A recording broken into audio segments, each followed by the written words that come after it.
Today is Sunday, April 1st. So that means this is the 12th journal of the semester. April 1st means that it is also the start of the month that will finish my sophomore year, as well as mark the end of my first year in the athletic training program here. So this journal is going to be me talking about how I'm progressing with my little clinical question. So I guess we could start with like a refresh on what my question is, which is, in post-surgical ACL patients, what are the effects of accelerated rehab programs versus traditional as it pertains to injury of the contralateral ACL after return to play? So, at this point, I have started the,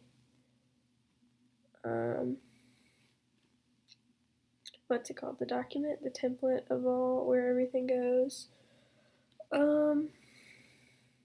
I have been reading, I think at this point I've read 5 or 6 articles, important articles that I'm going to use that just talk about the type of rehab, but I also, when I was making this question, which is kind of a given, but I really didn't consider age range, because, or also I really didn't set down a time frame either for when this to happen. I did say like after return to play, but I guess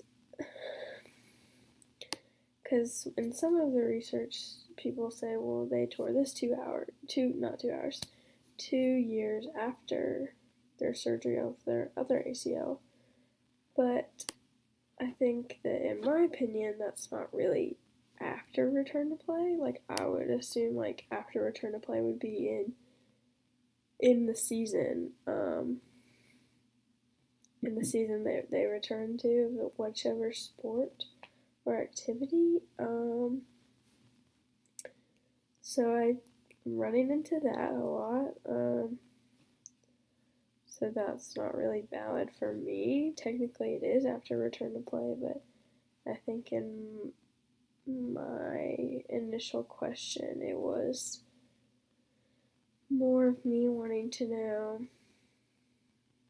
kind of like how soon within that season or activity, but also does rehab affect that, which you're like, yes, it does affect that. But if you think about age and condition of athlete, I guess, or their fitness that they had before, then it wouldn't really,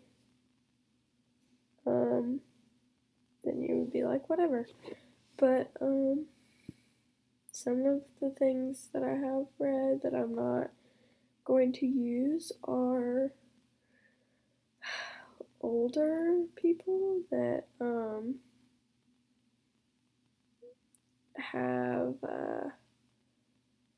play like rec league or just go to the gym and things like that. But as like I said before, their time frame is like within years or a year after return to play or return to activity. I am finding that there's a large, I guess you could say, correlation with the accelerated rehab programs with the athletes, and then because of the ones that are, like higher up or important to the team or really eager to get back, they tend to push themselves a little more, I guess would say, um, rather than people do follow protocols. I know people follow protocols here, but they also mix in their own. But I would say that following a protocol is a pretty traditional approach to a rehab program. Um, so that could definitely affect the outcome because of the fact that that's a generalized plan for one injury, but does that really take into consideration the severity of the surgery or the injury to the ACL? Not really. Does that take into consideration age and fitness? Not really. Things like that. So I have found a lot of that.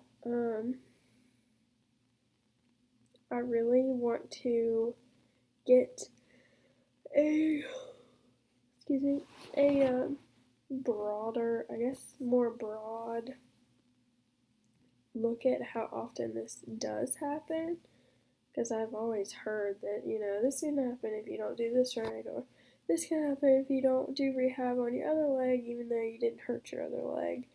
But I've never, I guess, been in that situation or seen anything like that. I have seen or played against people that have wear double ACL braces. It's just like how that happened and stuff like that. So that's the whole point of my research. But I think it's going pretty well. I think that within this week, I'm going to get in all the summaries of my articles onto my document and start my, I guess, compiling all the information together. And then, as always,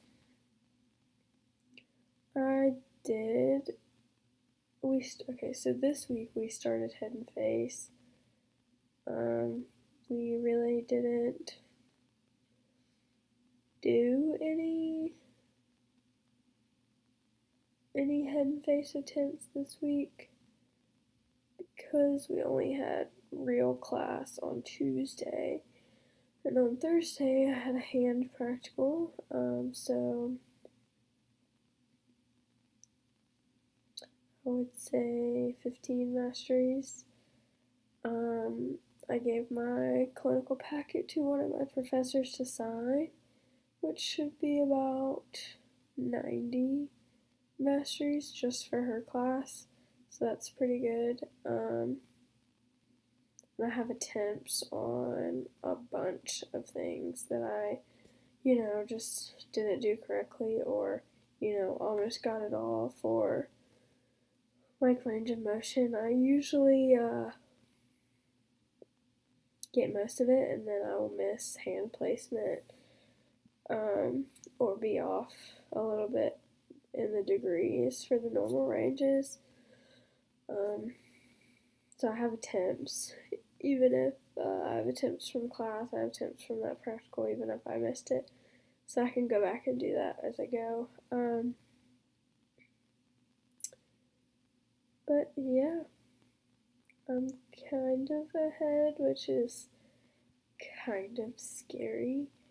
I guess a little look into my world this weekend. I started my research paper did half of my research paper for exercise physiology, which is talking about ephedrine. And I also started my therapeutic rehab research paper on a grade 2 hamstring strain and the rehab, and I'm gonna make a rehab plan and go through all that and the healing process and everything. So I did start that. got pretty ahead on some of my reading for my clinical question. So yeah, it's kind of scary that this is the last month before summer. I have to fit a lot of things in here, but I guess we'll just make it work, make it happen. But yeah, it's Journal 12.